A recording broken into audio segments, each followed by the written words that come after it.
Hey guys, welcome back to another impressions video, this time around for Ys Memories of Celceta on the PlayStation Vita. An action RPG that I started, I think, in 2015 playing this game, and then I got stuck in one of the later temples or dungeons, and finally I was able to pick this game back up, resume play, and I was able to finish it just a few days ago, and very impressed with this game, and it kind of restored my interest in the Ys series, which by the way, it's a very long-standing series of JRPGs that started in the late 80s, I believe, with releases on systems like the TurboGrafx and the PC Engine and whatnot. But in the West, it never really got the attention that, in my opinion, it deserved.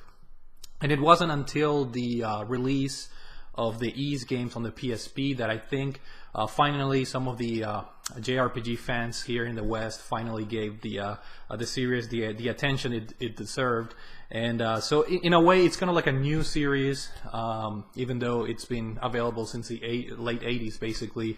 But as far as being our RPG series in the West, it's kind of like a newish type of series, thanks to the Renaissance, thanks to the PSP releases, and myself included, because I ended up trying for the first time Ys 1 and 2 a couple years ago, and on Steam, I believe, on the PC. And to be quite frank, I did not really enjoy those games. They retained the same charm and gameplay style of the original games, which is the run and bump type of old school gameplay. But I'm really glad I tried this game. A friend of mine insisted, you have to play Memories of Celceta on the Vita. It's a fantastic game, and I have to agree with him, very much so, and to the point that I'm just ready to play another Ys game. I'm eagerly anticipating the release of Ys Origin and Ys 8 this year here in North America. So yeah, Ys Memories of Celceta kind of restored that interest in the series for me. And why did I like this game so much? Well, I really like the quick pick up and play nature of the game. It's very easy to pick up and play and learn the basics. At its core, it's an action JRPG that it's you smash the attack button, which is the square button. You can map skills to different combinations by using the R button and the different face buttons on the PlayStation Vita. So even though it's simple as far as attacking enemies, there are some layers of depth that make the gameplay very interesting and very fresh, in the sense that you keep adding party members as you progress through the story, and each party member has their own different fighting style and unique different types of weapons. So the game maintains itself to be very fresh in terms of variety for the 30 or so hours that it took me to beat this game. Now, as far as the story, it's somewhat simple. It's a good story, but nothing outstanding. Basically, you star again as Adol Kristen, which is the everlasting protagonist of the Ys games, and in this game, surprise surprise, you have another chapter of amnesia. You forgot everything, basically your thoughts and memories. And you pair up with this guy called Duran, who claims to know you already, and you basically start the game by working for the governor of this town, and they're offering rewards for anybody that is able to map the forest of Celceta, which is this place that supposedly, if you enter, most people that enter this place, they don't ever leave or come back. So it's a very risky job. But the rewards are pretty big. So you basically work as a cartographer, just drawing the map of the forest of Celceta. And as you progress through the game, you start gaining your memories back, and you start finding out what exactly happened, and the fact that you already previously visited the forest of Celceta comes into play.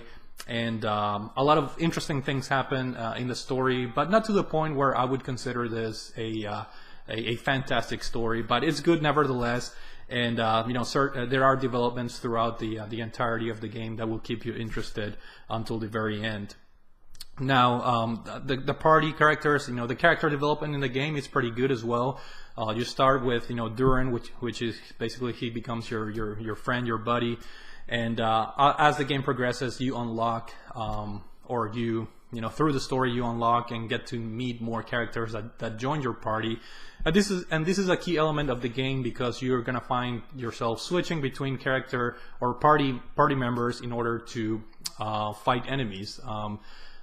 You have here the typical rock paper scissors gameplay mechanic, where in this case you have the slash, the pierce, and the strike techniques. Strike is basically your tank characters like Duran, you just use your fist or your knuckles basically to attack enemies, and then you have your slash characters like Adol, which is the protagonist, in which you use your sword. And then you have Pierce, which is using spares and stuff like that. There are other characters that can attack from a distance, throwing knives, and you have that variety that you have to be switching if you want to take advantage of beating enemies. Some enemies are weaker to, for example, strike attacks, so it's for your own benefit. It's better to use a character like Duran, for example. However, it's not really necessary to be switching. This is something that I wish the game really enforced a little bit better. You can technically beat this game by just sticking to one character. Like if you like Adol, it's very easy to level him up and using your sword just to beat just about any enemy in the game. So I kind of wish the game enforced that a little bit better. The fact that for you to be able to switch between characters, it would have been nice to have a little bit more of a challenge and a little bit more of a strategy, or force the player to have a little bit more strategy playing the game. Maybe if you play this on a hard difficulty, maybe that's the case, but playing the game on normal difficulty, it's not really necessary to be switching characters. But I found myself doing that because to me it was very interesting getting to know the fighting mechanics or the different weapons that other party members in your party use.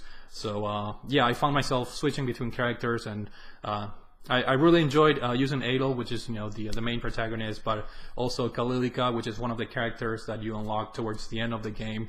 And that's perhaps one of the small negative things that I have to say about this game, that the last two party members get unlocked very late into the game, so you don't get to spend as much time with them as you do with the other characters in your party. And unfortunately, two of the characters that you unlock early, in my opinion, are not very fun to use. So in that regard, that's kind of like a negative point for me. But other than that, the gameplay is very, very easy to pick up and play. You attack constantly, basically an action RPG based system. You can set skills to shortcut maps in your controller. You have like super skills that you activate with the L button, and the whole screen basically becomes a super attack. But you also have to strategize and be careful with your meter, your gauges. You have to constantly attack enemies, do combos in order to replenish your gauges, and that way you can use your skills. So there's a little bit of balance in the fighting mechanics, which I think it's just overall fun. And then of course you have the ability to not only level up your characters, but also upgrade your weapons or buy new weapons that are more powerful, and then you can use minerals and other materials to upgrade your weapons and your overall equipment, like your armors and things like that. So constantly you're always doing something in the game, gameplay wise, which is it's very good, because usually action RPGs tend to be simpler than, say, turn-based RPGs in terms of actual gameplay. But there are enough things in this game to keep you busy, whether it's upgrading weapons or armor, or just unlocking a new party member and getting to know their attacks. It's just very fun, and because the game is not necessarily very long, you can beat this in between 20 and 30 hours easily. I think the game is just about the right length for the right amount of gameplay options that the game throws your way. Now graphically, the game is not nothing super stellar. The game does have some, I guess, low resolution textures, the walls, the ground textures and things like that. It kind of looks like a PlayStation, like an upped PlayStation 2 game. But overall, I think the graphics were good. It's just nothing out of this world. But then again, I don't think the Falcom games are known for having amazing graphics or anything like that. So the developer did exactly what I think we were all expecting in that regard. The soundtrack, another key element in the Ys games. I mentioned at the beginning of the video that Ys 1 and 2 didn't really grab me in terms of gameplay, but the soundtrack for those two games were amazing. Just the classic, fast-paced rhythm tunes in those two games. And Ys Memories of Celceta follows that same path of having a fantastic and just brilliant soundtrack. So props to once again to this game for having another fantastic and memorable soundtrack. And just to close in, the dungeons in this game and the level design, this is where the game kind of, I guess, has some up and downs. And one of the reasons why I stopped playing this game and had a pretty long break was one of the dungeons in this game, one of the final dungeons, had a very just tedious puzzle for me to solve. And I'm usually the type of person that I don't like looking for answers or looking at a guide. I find a lot of, I guess, pleasure, if you will, or a sense of accomplishment if I can figure it out by myself. So I got frustrated. I couldn't figure it out by myself, so I left it there. And then I came back, months and months after I left off that dungeon, and I just said, screw it. I put up a YouTube video and kind of followed the instructions of rotating these platforms in this one particular late dungeon in the game, which was very annoying, but I got through it. And that's one area where the game kind of falls a little bit. Some of the dungeons are not necessarily hard in terms of puzzles, but are just a little bit bland, nothing special going on. And there are some other dungeons in the game that are really enjoyable, and the enemies, the puzzles, etc. in those dungeons are interesting. And another cool thing about the characters, besides having different fighting mechanics and different weapons, is the fact that they have different environmental, I guess, skills. For example, Durin, he can open treasure chests.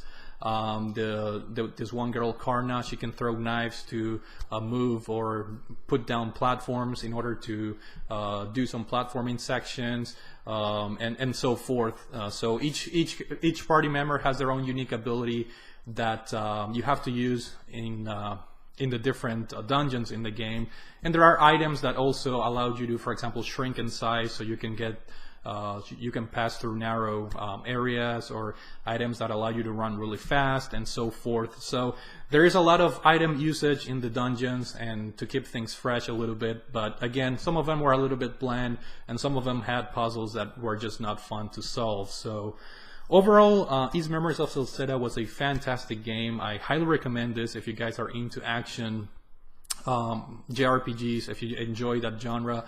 This is a pretty good, I guess, place to start, because the Ys games, even though there is a timeline, there's a chronological order with all the games, there are their own story in a way. So if you guys are not into going back to the old school Ys games, just give this one a go. I think you'll find a lot of enjoyment out of this game. So with that being said, I'm really looking forward to playing more Ys games. I really like the series.